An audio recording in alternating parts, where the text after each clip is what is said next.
Hello friends, welcome to Sushmita cooking and tips. ఇవాళ recipe వచ్చేసి మనం ఇంట్లోనే చాలా టేస్టీగా బెల్లం గవ్వలు చేసుకోవచ్చండి.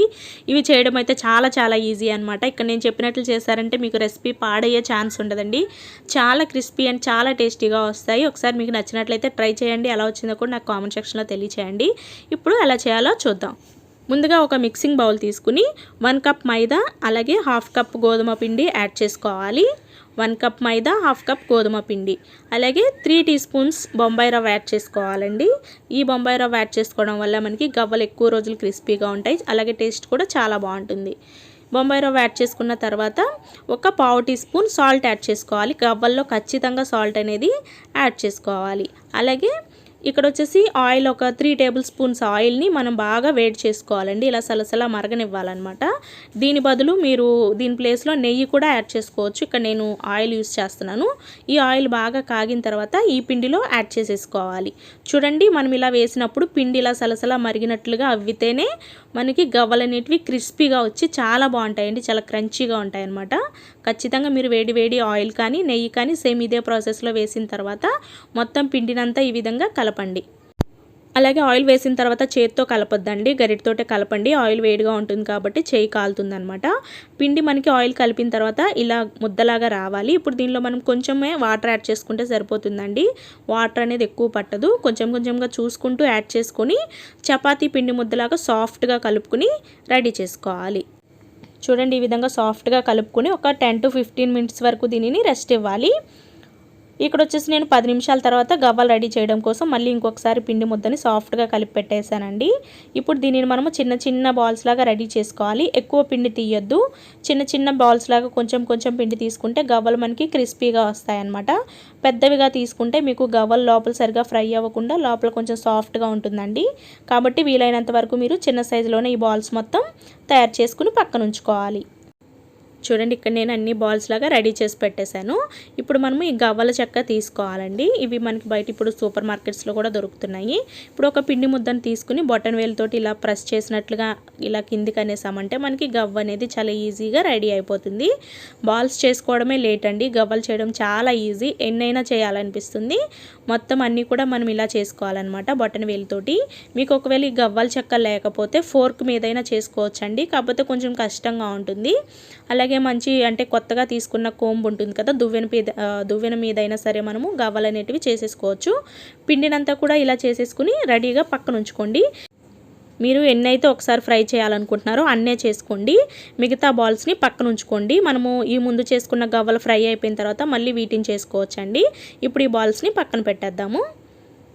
ఇప్పుడు వీటిని ఫ్రై చేసుకోవడానికి స్టవ్ పైన కడాయి పెట్టుకుని డీప్ ఫ్రైకి సరిపడా ఆయిల్ యాడ్ చేసుకోవాలండి. ఆయిల్ మీడియంగా కాగితే సరిపోతుంది, పొగలు వచ్చేలా కాలకూడదు. జస్ట్ కాస్త పిండి వేసిన వెంటనే బాల్ పైకి వచ్చేస్తే సరిపోతుంది అనమాట. మీకు ఆయిల్ ఎక్కువ కాగిపోయినా గవ్వల కలర్ అనేది బ్లాక్గా అయిపోయి టేస్ట్ మొత్తం మారిపోతుంది. జస్ట్ ఇట్లా బుడగలు వస్తే సరిపోతుందండి, ఎక్కువ కాకూడదు. ఆయిల్ వచ్చేసి మైదా పిండి ఎప్పుడైనా మనం చేసుకునేటప్పుడు ఆయిల్ ఎప్పుడు కాస్త తక్కువగానే వేడై ఉండాలన్నమాట. హై ఫ్లేమ్ మీద ఆయిల్ని పొగలు వచ్చేలాగా మరిగించకూడదు. మనం రెడీ చేసుకున్న గవ్వలన్నీ కూడా యాడ్ చేసేసుకుని దోరగా వేయించుకోవాలండి. వేయించేటప్పుడు ఖచ్చితంగా మీడియం ఫ్లేమ్లోనే ఉంచండి. హై ఫ్లేమ్లో ఉంచితే గవ్వలు అనేటివి మాడిపోతాయి, లోపలైతే అస్సలు ఫ్రై అవ్వవు అనమాట. ఇవి మనకి పూర్తిగా కంప్లీట్గా మీడియం టు లో ఫ్లేమ్ మీద ఫ్రై చేసుకోవడానికి ఖచ్చితంగా ఒక 5 మినిట్స్ అయితే టైం అనేది పడుతుందండి. గవ్వలన్నీ యాడ్ చేసిన తర్వాత వీటిని చక్కగా ఒక్కసారి ఇవి కాస్త గట్టిపడిన తర్వాత ఆయిల్లో వేసిన తర్వాత ఒకసారి కలపండి. ఇప్పుడు మిగిలిన పిండి ముద్దలు ఉన్నాయి కదా, వీటిని కూడా మనం గవ్వల్లాగా రెడీ చేసి పెట్టుకుంటే మనం స్టవ్ మీద వేసిన గవ్వలు ఫ్రై అయ్యే లోపల మనం వీటిని రెడీ చేసి పెట్టేసుకోవచ్చు. మనకి ఇంకొకరు హెల్ప్ చేసేలా ఉంటే చాలా తొందరగా అయిపోతుందండి. అంటే బాల్స్ చేయడం కొంచెం లేట్ అవుతుంది కదా, దానికోసం అనమాట. ఇప్పుడు స్టవ్ పైన ఉన్న గవ్వల్ని వదిలేయకుండా మధ్యలో కదుపుతూ ఉండండి. గవ్వలు మొత్తం చుట్టూ కూడా ఈవెన్గా ఫ్రై అవ్వాలి కాబట్టి మధ్యలో కలుపుతూ ఉండండి. చూడండి, మనకి ఇలా కలర్ వస్తే సరిపోతుంది అనమాట. మరి ఎక్కువ కూడా మాడిపోనివ్వకూడదు. మనము ఇందులో గోధుమ రవ్వ యాడ్ చేసుకున్నాం కాబట్టి గవ్వలు చాలా క్రిస్పీగా ఉంటాయండి. ఖచ్చితంగా మీరు గోధుమ రవ్వ అనేది యాడ్ చేసుకోండి.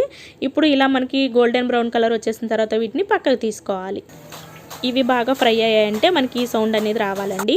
ఇప్పుడు మనము వీటిని పక్కకు తీసేసుకుందాము. ఒక గిన్నెలోకి తీసేసుకుని మిగిలిన గవ్వలను కూడా మనం సేమ్ ఇదే విధంగా డీప్ ఫ్రై చేసేసుకుంటే గవ్వలు చేసుకోవడం మనకి ఈజీగా రెడీ అయిపోతుంది. ఇవి మొత్తం చేసేసుకున్న తర్వాత మనం బెల్లం పాకం అనేది రెడీ చేసుకుంటాము.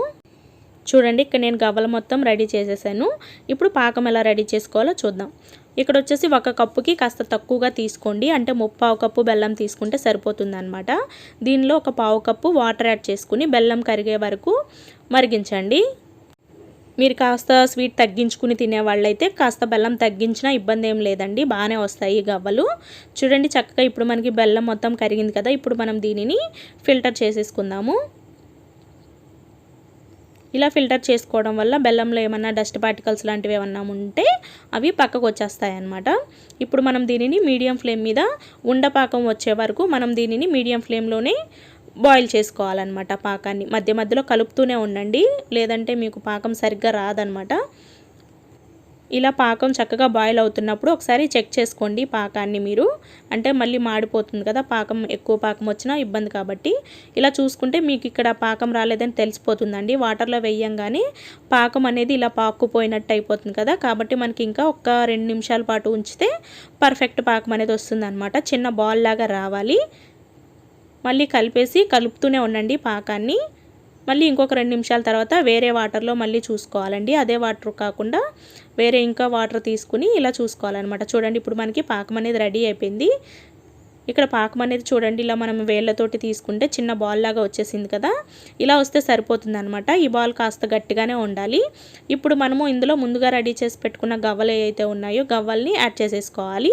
గవ్వలు యాడ్ చేసేటప్పుడు స్టవ్ ఆఫ్ చేసేయండి. చక్కగా ఈ పాకం అంతా గవ్వలకు పట్టేలాగా నెమ్మదిగా కలపండి. అదే పనిగా కలపకండి. అదే పనిగా కలిపితే మీకు ఆ గవ్వల పైన ఉన్న క్రిస్పీ లేయర్ మొత్తం ఊడిపోయి గవ్వలు కొంచెం తెల్లగా అట్లా చిరాగ్గా కనిపిస్తాయి అన్నమాట. అదే పనిగా కలపకుండా నెమ్మదిగా 2-3 సార్లు ఇలా పైకి కిందకి అన్నారంటే పాకం మొత్తం మిక్స్ అవుతుందన్నమాట. ఈ విధంగా పాకాన్నంతా గవ్వలకి పట్టించేసిన తర్వాత వీటిని చక్కగా ఆరనివ్వండి. బాగా ఆరిపోయిన తర్వాత మీరు ఒక ఎయిట్ కంటైనర్లోకి తీసుకుంటే ఒక 10 to 15 డేస్ వరకు ఇవి చాలా క్రిస్పీగా ఉంటాయి. ఓకే ఫ్రెండ్స్, మీకు ఈ రెసిపీ నచ్చినట్లయితే ట్రై చేయండి. ఎలా వచ్చిందో కూడా నాకు కామెంట్ సెక్షన్లో తెలియచేయండి. Thanks for watching. బాయ్.